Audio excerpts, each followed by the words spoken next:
May 26, 1934. America's worst economic crisis.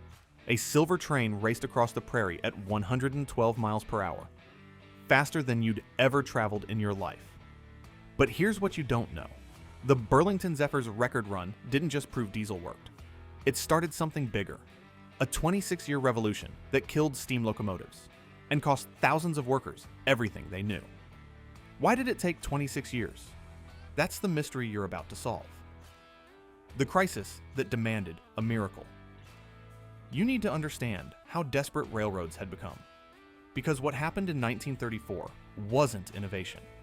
It was survival. By 1933, railroads were bleeding money. How bad was it? In 1929, railroads made $977 million profit. 4 years later, they lost $122 million. Picture your local railroad town: Cheyenne, Wyoming, Altoona, Pennsylvania. These weren't just train stations. They were entire communities built around steam. Burlington Railroad went from 18 million passengers in 1924 to 7 million in 1933. That's not decline. That's collapse. Steam locomotives were money pits. Here's what most people don't know. Those magnificent machines only worked 35% of the time. The other 65%? Maintenance, daily repairs, monthly boiler cleaning. Want to know how inefficient steam was? Steam engines wasted 94% of their fuel energy. 94% went up in smoke. Operating cost? 70 cents per mile. Meanwhile, cars were stealing passengers. Airlines were starting up. People were losing faith in trains. 12 million Americans had no jobs. Railroad employment fell 42%. If you worked for a railroad in 1933, you knew your job was disappearing. But you had no idea salvation would eventually eliminate your skills forever. The solution that saved railroads in the 1930s would eventually destroy the railroad culture that built America. What happened next saved railroads temporarily, but doomed an entire way of life. This is about innovation that created winners and losers.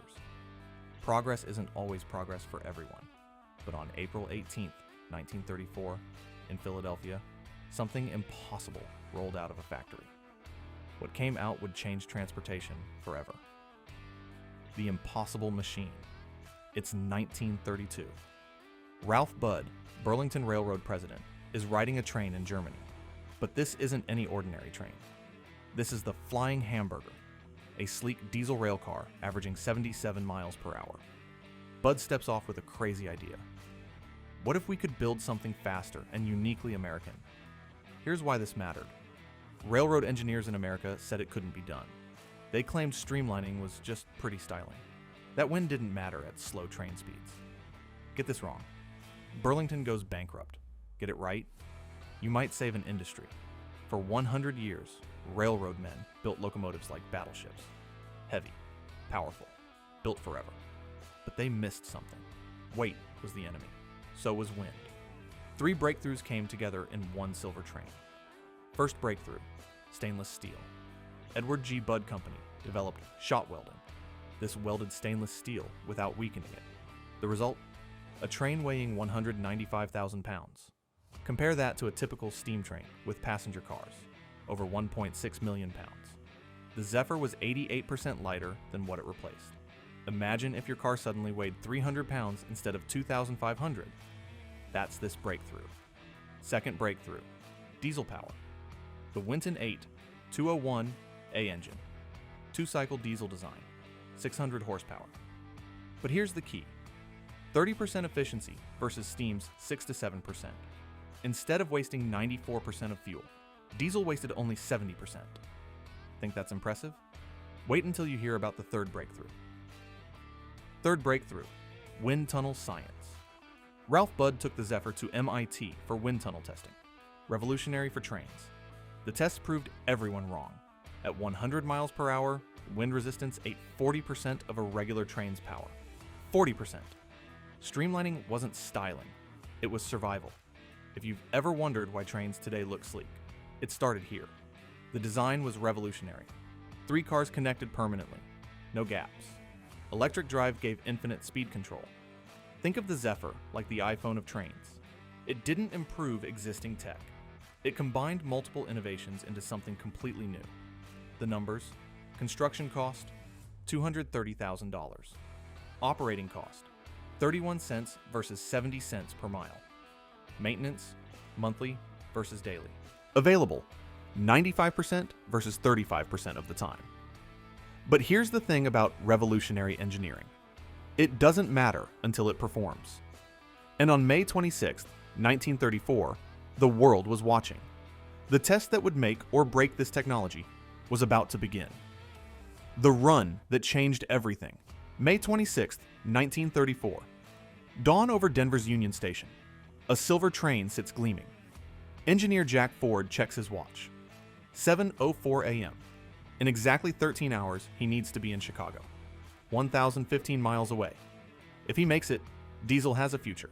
If he doesn't, Burlington just wasted $230,000 they couldn't afford. This wasn't just about speed records. This proved diesel could handle real passenger service. Picture yourself in 1934. The fastest steam trains took 25 plus hours on this route. Airlines averaged 65 miles per hour and needed fuel stops. If diesel could beat both consistently, it would change how America moved. The challenge. Route: Denver to Chicago, 1,015 miles. Mountains, curves, grades that slowed trains for 50 years. National media attention. Radio broadcasts 7:04 a.m. Denver. The Zephyr glides out. Silent. Smooth. Nothing like huffing, puffing steam engines. Morning. Racing across Colorado. Peak speed. 112.5 miles per hour. Faster than most cars in 1934. In 1934, 112 miles per hour felt like flying. Most people had never experienced that speed on land. Midday. The Great Plains. Here's what amazed observers. The train maintained 80 plus miles per hour, hour after hour. Steam couldn't do that. They'd overheat, run out of water, need coal. The Zephyr just kept going. Want to know how this felt to people listening? Radio stations provided live updates. Families gathered around radios, following this silver train like a sporting event. One Chicago reporter said, "It was like listening to the future happen in real time." Afternoon. The crisis that wasn't approaching Chicago. Jack Ford discovered they were 30 minutes ahead of schedule. Railroad officials radioed, "Slow down, you're arriving too early." Ford's response, "We're making history here." 7:10 p.m. Chicago arrival. Time, 13 hours, 5 minutes. Average speed, 77.6 miles per hour. Massive crowds gathered. One witness wrote, "It was like seeing the future arrive on schedule." The numbers that mattered. Operating cost, 31 cents versus 70 cents per mile. Mechanical problems, 0. Delays. Zero transportation experts said trains could never compete with airplanes on speed, but the Zephyr's 77.6 miles per hour average was faster than 1934 airlines at 65 miles per hour. Trains weren't slower than aviation. They just hadn't tried to be fast. Immediate impact. Union Pacific rushed their streamliner into service. Pennsylvania Railroad began diesel tests. Santa Fe ordered diesel locomotives. Railroad stocks rallied for the first time since 1929. Front page of over 200 newspapers. European railways sent observers. Sold out for months. Everyone assumed steam was finished immediately. The paradox. The Zephyr's success was so complete that everyone thought steam was dead. But steam locomotives kept running for another 26 years. Why did the revolution that started in 1934 take until 1960 to finish? To understand that mystery, you need to see what the Zephyr actually proved, and what it didn't prove. The 26-year mystery, why steam survived so long. Here's the part that confuses everyone. If the Zephyr was so revolutionary, why were steam locomotives still running 26 years later? I mean, the last steam locomotive wasn't retired until 1960, a whole generation after the Zephyr proved diesel worked. This matters because it reveals something most books won't tell you. The best technology doesn't always win immediately. Sometimes politics and human nature matter more than engineering. First reason, World War II changed everything. December 1941. Pearl Harbor. Suddenly, the government needs to move massive freight. Fast.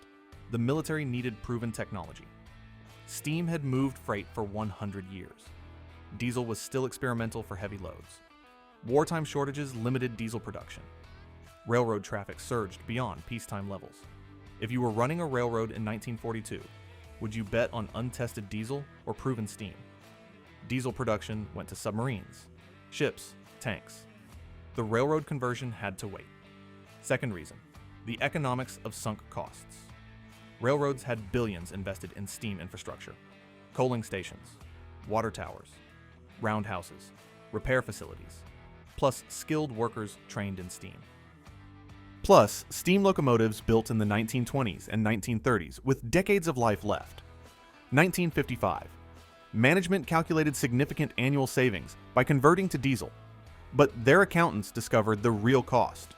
Tens of millions to abandon steam infrastructure, massive union settlements, extensive worker retraining costs. The economics didn't work out. They operated steam until 1960, becoming the last major railroad to convert. Third reason, labor union resistance. Why did workers fight this change? Diesel eliminated firemen jobs. Steam needed 4-man crews versus diesel's 2-man crews. That's not just job cuts. That's entire families losing livelihoods. Railroad unions negotiated feather-bedding agreements. Strikes when railroads tried to convert. Railroads had to guarantee job protection before unions agreed to diesel. The real timeline, 1934 to 1941. Passenger revolution. Zephyr proved diesel worked for lightweight, high-speed trains. 90 streamliners built by 1941. But freight service, 90% of railroad revenue, stayed steam. 1941 to 1945. War delayed everything. Military needed proven steam for heavy freight. Diesel went to the military. Railroad traffic hit all-time highs with steam. 1945 to 1950. The breakthrough years. EMD developed freight diesels. F7, G P7 series. Freight diesels proved they could outpull steam. Economic pressure finally beat resistance. 1950 to 1960. The Great Conversion. Mass change as steam infrastructure wore out. Union agreements reached. Steam became impossible to maintain. If you've ever wondered what happened to all those railroad workers, here's the human cost. Cheyenne case study. 1947. Thousands of railroad workers at peak employment. 1960. Hundreds of workers maintaining equivalent power. 2024. A handful of workers maintain the same territory. That's not automation. That's an entire way of life disappearing. Infrastructure collapse. Thousands of coaling stations were demolished from 1950 to 1965. Thousands of water towers were abandoned. Hundreds of roundhouses were destroyed. Billions in infrastructure written off. Think of it like the iPhone announcement in 2007. Everyone knew smartphones were the future, but it took years for flip phones to disappear. Business historians say companies always choose the most efficient technology. The steam to diesel transition proves them wrong. Sometimes the best technology loses to politics, sunk costs, and human resistance. Progress isn't automatic. While this 26-year transition happened, the Zephyr was creating a cultural revolution that went way beyond railroads. While steam locomotives were slowly disappearing, the Zephyr was triggering a design revolution that transformed American culture. The Cultural Revolution. How a train became an icon. 1936. A Chicago department store window displays a radio flyer wagon designed like the Zephyr. Next to it, a refrigerator with streamlined curves. Crowds of Depression-era shoppers gather. They can't afford either item, but they're dreaming of a streamlined future. This matters because the Zephyr didn't just change trains. It changed how Americans imagined tomorrow. In the depths of the Depression, streamlined meant hope, progress, a better future coming. If you lived through the Depression, you needed symbols that said, "We're not finished. We can still innovate." First impact, Hollywood and toys. 1934 film The Silver Streak was directly inspired by the Zephyr's debut run. Radio Flyer produced Streako Light wagons mimicking the train's design, complete with working headlights. A train influenced toy wagons. That's how deep this design revolution went. Second impact, everything went streamlined. Industrial designer Raymond Loewy adopted streamlined principles.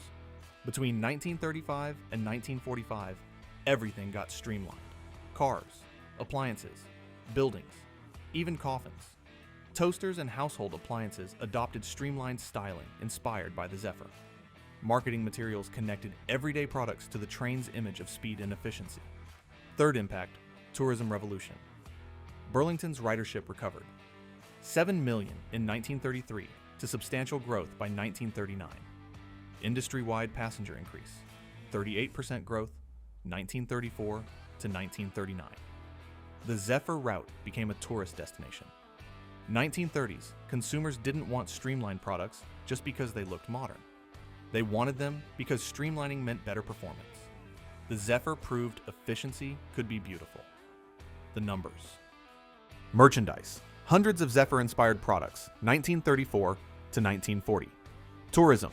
Route bookings increased 300% from 1934 to 1936. Design influence. Over 2,000 products adopted streamlined styling, 1935 to 1945. Recognition. 95% name recognition in 1940 surveys. If you've ever wondered why modern design values sleek efficiency, it traces back to this train. The original Pioneer Zephyr sits in Chicago's Museum of Science and Industry, restored to 1934 condition. 500,000 plus people visit annually. They're not just seeing a train, they're seeing when American design discovered beautiful and functional could be the same thing. While the Zephyr was inspiring hope and better design, it was destroying the livelihoods of thousands of skilled workers. The same train that symbolized hope and progress was eliminating traditional railroad craftsmanship. Cultural impact doesn't change the fact that the Zephyr's promise came with a price. One paid by thousands of workers whose skills became obsolete overnight. The price of progress.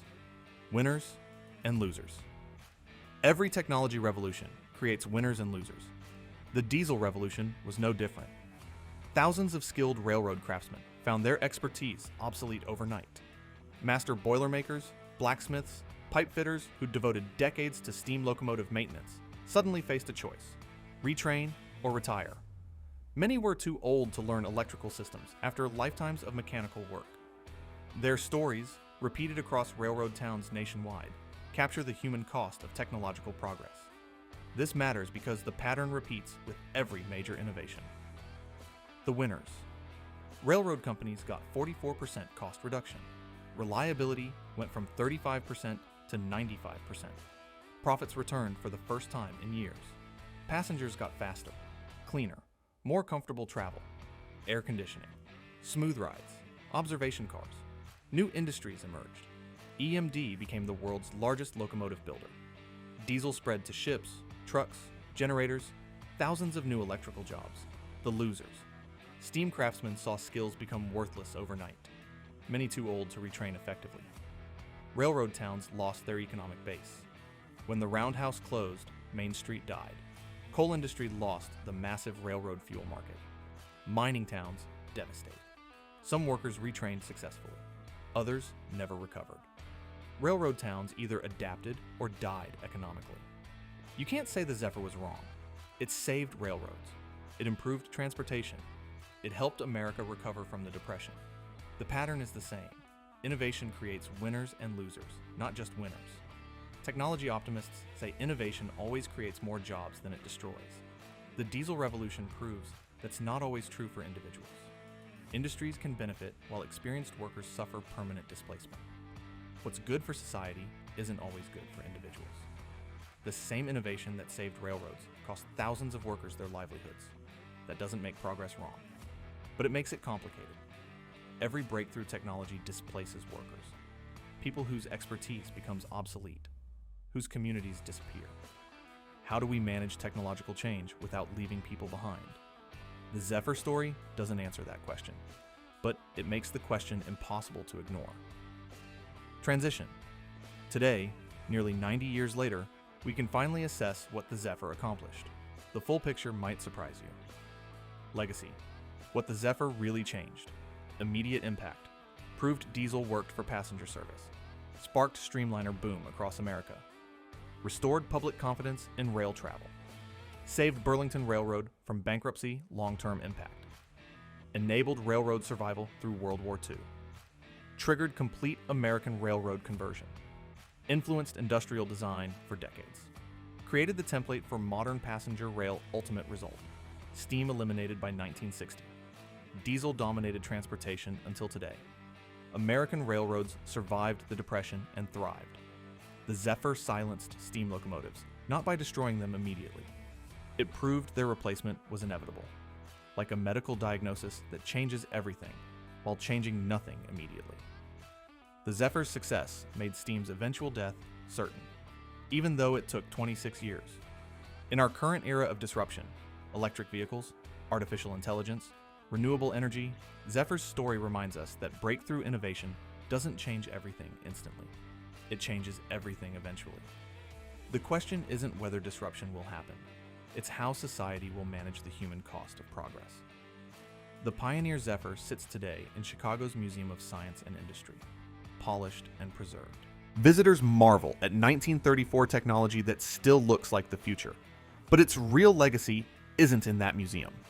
It's in every diesel locomotive still running American freight, every streamlined train design, every reminder that American innovation can solve impossible problems, even when the solutions create new problems of their own.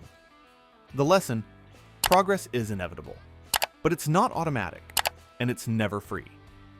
The Zephyr saved railroads and changed America, but it also taught us every technological breakthrough asks the same question: who wins? Who loses? And how do we live with the answer?